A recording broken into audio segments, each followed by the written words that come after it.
Halo teman-teman, hari ini kita akan update lagi ya untuk pergerakan Bitcoin dan juga Ethereum ya. Sebelumnya saya mau informasikan dulu ya, untuk awal kita disclaimer dulu bahwa semua informasi yang nanti kita sampaikan itu hanya edukasi ya, bukan ajakan beli dan juga jual. Jadi teman-teman harus lakukan lagi analisa ulang secara mandiri seperti itu.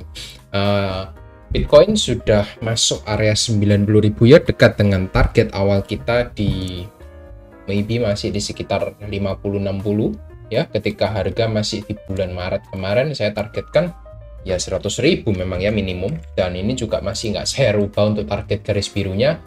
Dikit lagi ya, ini harusnya kita bisa sampai lah ya dalam tahun ini ya. At least kalau kita pun harus untuk pullback dulu ke bawah ya, nanti kita akan ujung-ujungnya ya mencapai area target 100.000 yang sudah kita mark sebelumnya, karena itu merupakan target psikologis yang menurut saya cukup masuk akal untuk kita capai ya, untuk 100.000 seperti itu. Dan pergerakannya cukup bagus untuk Bitcoin, tinggal nanti kita follow up aja bagaimana dari dominance itu sendiri ya, karena memang PR-nya dari dominance itu masih sangat kuat ya untuk pergerakannya. Bahkan kita melihat dia sudah beberapa hari ya hijau beruntun 1, 2, 3, 4, dan ini potensi yang kelima. Hari kelima kita hijau beruntun seperti itu tanpa adanya koreksi ya. Jadi target dari saya ini sudah overlap ya. Target saya 60% maksimum, karena target saya cukup ambil dari area imbalance-nya ya, gap yang kosong di weekly time frame, dan itu sudah terisi, bahkan dia sudah melebihi dari target yang sudah kita tandai sebelumnya. Lalu next target sampai mana ya potensinya? Saya cukup melihat ada di sini ada area bertumpuk ya, yang juga berpotensi sebagai area resisten ya, ketika nanti akan dicapai. Tapi I think selama RSI kita masih belum ada menunjukkan tanda-tanda divergence di weekly time frame, saya kira kita masih bisa melakukan penguatan ya.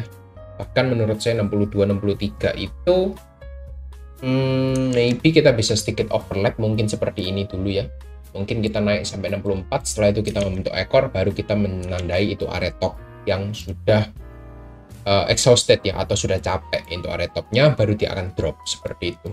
Karena kita melihat ya, ketika momen-momen dia drop, ketika dia melakukan local top ya di atas, ini selalu ada candle buntut panjang ya, yang gagal seperti mencoba untuk berusaha naik lagi tapi gagal seperti itu. Baru setelah itu kita melihat dia drop ya.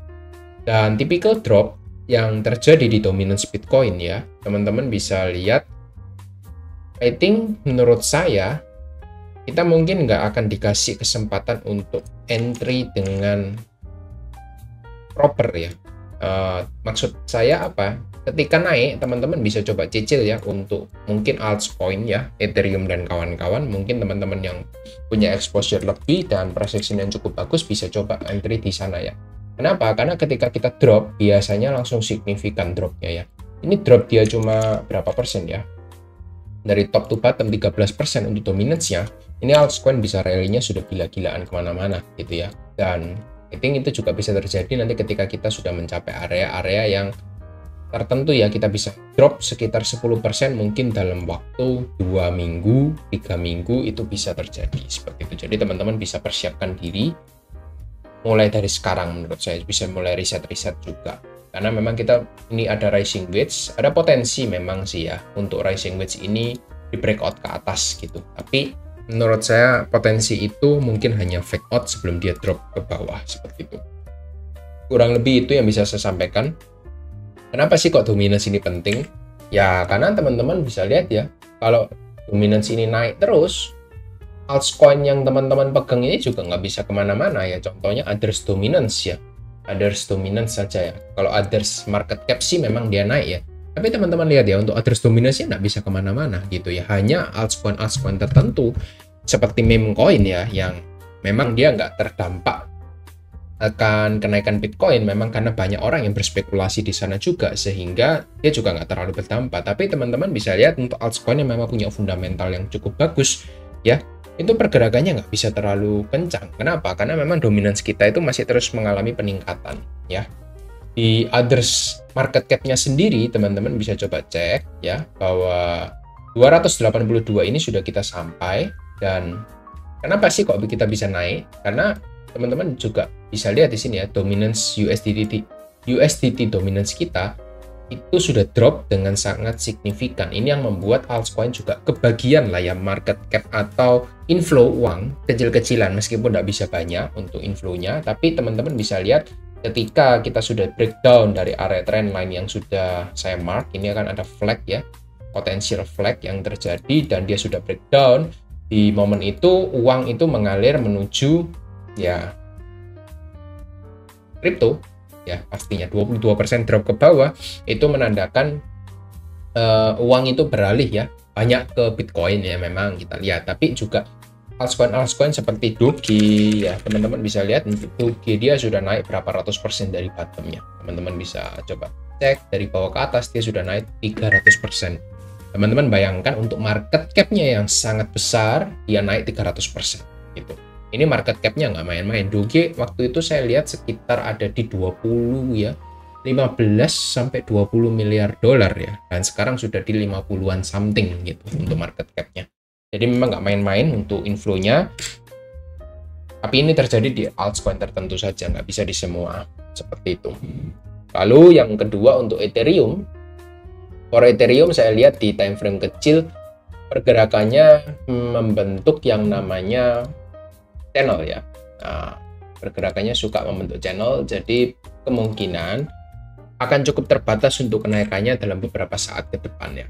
Ini area-areanya, area support resistennya sudah saya berikan juga di grup Discord ya. Buat teman-teman yang mau join bisa aja langsung klik link yang ada di pin komen seperti itu. Ini sekarang dia masih tertahan di area resist dan area support terdekatnya seperti itu ya. Jadi teman-teman bisa coba catat untuk dua area support dan resisten yang ada di sana seperti itu. Itu untuk Ethereum.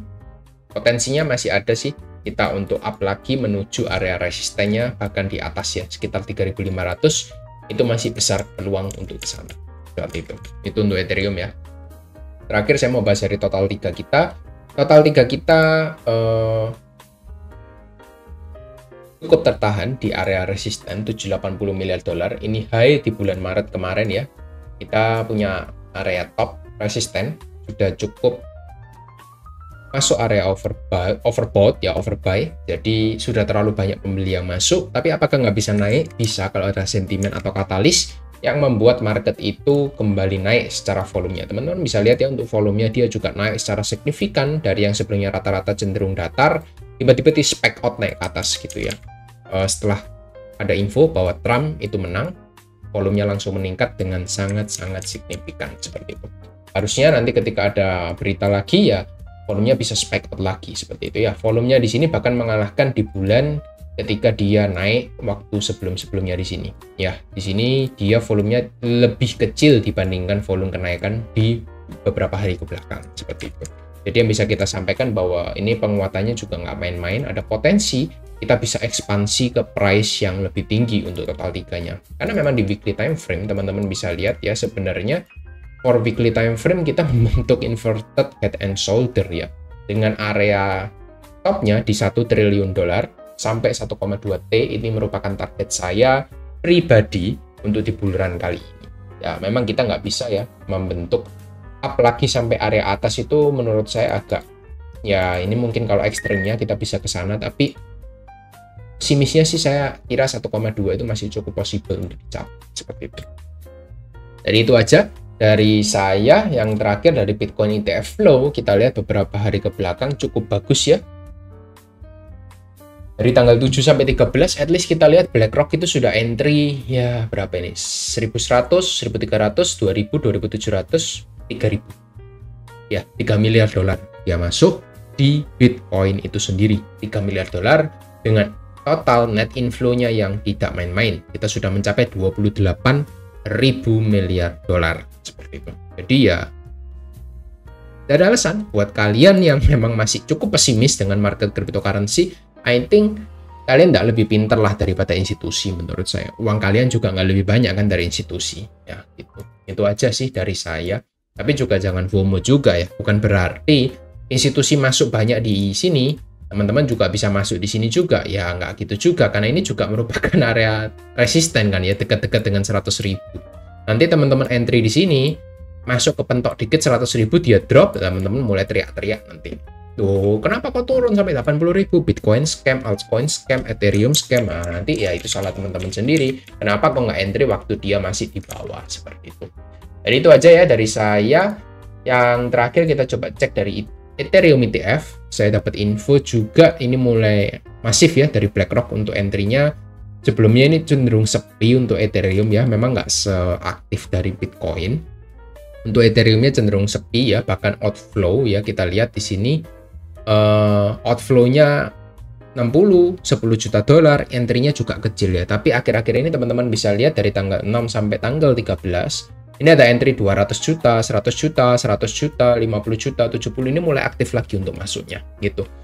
Kenapa kok bisa terjadi seperti ini? Saya kira untuk klien-klien dari institusi yang melihat harga Bitcoin sudah cukup tinggi dan mereka takut untuk sangkut di atas, dan institusi-institusi tersebut mulai untuk memberikan alternatif ya, salah satunya di Ethereum, karena kan mereka juga punya exposure di Ethereum ETF seperti itu. Jadi saya kira ini merupakan limpahan uang ya yang ada dari Bitcoin yang sudah terlalu tinggi. Mereka-mereka yang masih belum entry, mereka alokasikan sebagian kecil untuk uangnya masuk di Ethereum seperti itu. Tapi teman-teman bisa lihat ya, untuk Ethereum BlackRock ini total inflow-nya masih jauh lebih kecil dibandingkan outflow dari Grayscale itu sendiri. Grayscale secara overall sudah outflow 3.180. 3.000 itu berarti 3 miliar dolar kan ya. 3 miliar dolar dia outflow, lalu inflow-nya cuma 1.700, cuma setengahnya inflow-nya. Tapi memang secara total sih kita sudah positif ya, positif 200 juta dolar gitu sih. Memang ini masih early adoption menurut saya untuk Ethereum ya. Nggak bisa secepat Bitcoin ya untuk kenaikan dari inflow-nya, tapi menurut saya ini juga awal yang bagus untuk Ethereum. Mungkin bisa ekspansi ke range 7.000 dolar ya, ini sebagai target saya. Jadi Ethereum ini juga membentuk inverse head and shoulder di sana. Ini shoulder kanan, shoulder kiri, ini head, ini shoulder kanannya. Jadi ketika dia break dari all time high, ekspansi range-nya cukup lebar masian ya. Kita lihat masih bisa naik mungkin sampai 7.500, itu masih still impossible gitu. Jadi Ethereum masih memberikan gain yang cukup menarik ya. Dari harga sekarang masih 100%. Kita masih bisa dapat 100% bagger di Ethereum seperti itu. Ya, tapi teman-teman coba analisa ulang lagi apakah sesuai atau tidak. Karena nggak bisa dipungkiri, kita punya pesaing dari Ethereum itu sendiri, yaitu Solana ya. Solana ini jauh lebih bagus ya. Kalau teman-teman lihat dari Ethereum dominance-nya ya, yang cenderung drop Ethereum terhadap Bitcoin, teman-teman bisa lihat Solana terhadap Bitcoin yang menunjukkan data yang terbalik ya. Dia bahkan membentuk triangle siap untuk breakout naik ke atas ke price yang lebih tinggi seperti itu. Jadi secara dominance-nya pun juga berbeda menurut saya. Tapi teman-teman bisa coba kulik-kulik sendiri ya untuk analisanya. Itu aja dari saya sih. Thank you semua, dan jangan lupa untuk do your own research. Jangan banyak ikut-ikut orang, apalagi ikut-ikut dari influencer-influencer yang ada di luar sana. Seperti itu, thank you semua. Dan kalau teman-teman mau kita adakan live streaming mungkin untuk bahas di altcoin, boleh sekali. Nanti teman-teman bisa coba komen, nanti akan coba saya jadwalkan untuk kita live streaming di lain kesempatan. Thank you semua dan good luck.